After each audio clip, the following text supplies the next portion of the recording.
سلام به اعضای گرامی مدیر سبز. اخیرا یک کتاب بسیار فوق‌العاده‌ای خوندم به نام سابترکت یا کاستن از لیدی کلاتس که تو این کتاب توضیح داده میشه ما اغلب برای هر بهبودی در زندگیمون یا کسب و کارمون این مواردی رو اضافه میکنیم. مثلا اگر میخوایم محل کارمون رو زیباتر کنیم چند تا قلم جنس جدید یا دکور جدید میخریم و اضافه میکنیم به محیط. اگر میخوایم سایتمون رو بهبود بدیم امکاناتی اضافه میکنیم یا گرافیک هایی اضافه میکنیم و همیشه پیشفرض افراد اینه که برای بهبود چیزی لازم مواردی به اون اضافه بشه. این کتاب ایده‌ای کاملا عکس این موضوع رو مطرح میکنه و بیان میکنه که اغلب برای بهبود چیزی ما به جای اینکه چیزی اضافه کنیم بهتره که مواردی رو کم کنیم و چند تا مثال میخوام بزنم که این موضوع کاملا واضح بشه و ایده فوق‌العاده‌ایه که میتونیم به خصوص در سال جدید روی اون بیشتر تمرکز کنیم. مثلا ما میخوایم سالمتر زندگی کنیم، یک ایده بهبود فردی. شاید خیلی بهتر باشه ببینیم در رژیم غذایی خودمون چه چیزهایی رو میتونیم کم کنیم به جای اینکه چیزی اضافه کنیم، فقط ببینیم کدوم موارد رو حذف کنیم. یک مورد رو انتخاب کنیم و سعی کنیم از اون مورد یا کمتر بخوریم یا اصلا نخوریم. اگر میخوایم تمرکزمون بیشتر بشه، برای افزایش تمرکز کافیه یک یا دو مورد از عادتهای روزانه خودمون رو کم کنیم. مثلا موبایلمون رو در جای دوری قرار بدیم تو خونه که مرتب نخواهیم چکش کنیم، در واقع زمان استفاده از موبایل رو کم کنیم، یا زمان استفاده از رسانه‌های اجتماعی رو کم کنیم. تو اینستاگرام حتما میدونید تو تنظیماتش میتونیم تعریف کنیم که در روز میخوایم چند دقیقه استفاده کنیم و وقتی به اون مرز میرسیم اینستاگرام یک پیامی میده، هشداری میده که شما این زمان رو مصرف کردید و خب آگاه میشیم که دیگه بیشتر از اون در رسانه‌های اجتماعی وقتمون رو نگذرونیم. و این ایده در کسب و کار هم خیلی خوب و عالی جواب میده. ما خودمون مدتی این ایده رو تست میکنیم.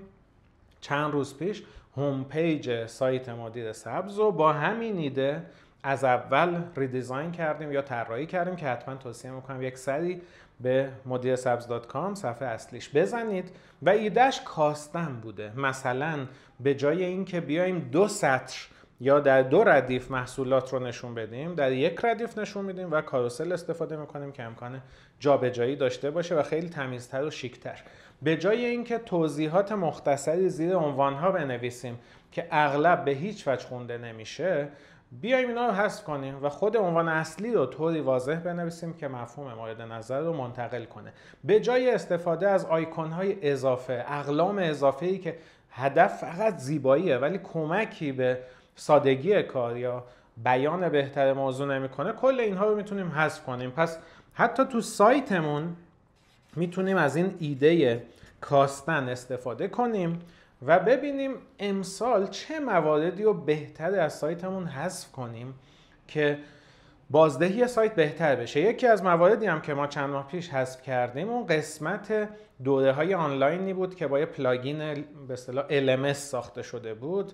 این خودش یه پیچیدگی ایجاد میکرد که بعضی از دوستان حالا یک خریدی انجام میدن توی سفارشات و دانلودها هست و بعضی از خریدها که اونم باز فیلم آموزشیه در یک جای دیگه ایه، مثلا در دوره‌های آنلاین، و این پیچیدگی باعث میشه افراد گیج بشن.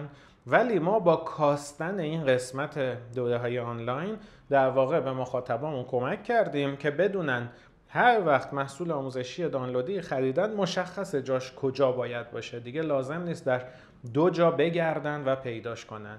صفحه مقالات رو با این ایده میتونیم باز کار کنیم، هر المان اضافه‌ای حذف کنیم، انقدر ساده و تمیز باشه که شخص فقط دقیقاً این حس بهش دست بده که داره توی مجله‌ای یه مقاله میخونه، هیچ چیز اضافه‌ای اطرافش نباشه و موارد دیگه.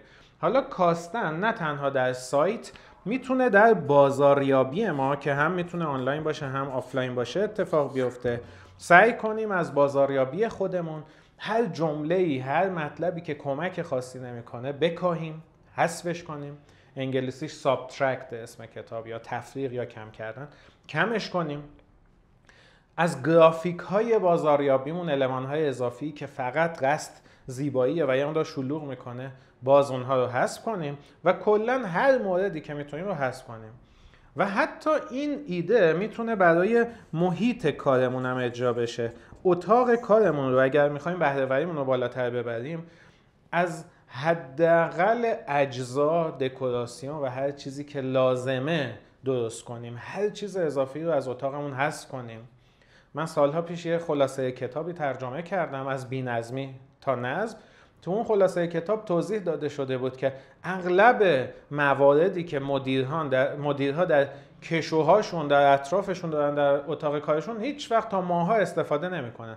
خب اینها رو میتونیم دور کنیم از خودمون و حتی چیزی که با چشم میبینیم در اتاق کارمون انقدر کم و حداقل باشه که بتونیم حداکثر تمرکز رو روی کار اصلی بذاریم. اینها فقط چند تا نمونه بود. ایده‌ای که میتونیم در سال جدید خیلی روش تمرکز کنیم به همین سادگیه که برای بهبود هر چیزی، حالا اون هر چیز میتونه بهبود فردی و زندگی شخصیمون باشه یا کسب و کار، به جای افزودن موارد اول فکر کنیم آیا این بهبود امکان پذیر هست که با کاستن حاصل بشه. اگر چنین امکانی داشت تا حد ممکن موارد رو کم کنیم، ساده تر کنیم و ببینیم چقدر میتونیم به راحتی پیشرفت کنیم. موفق باشید.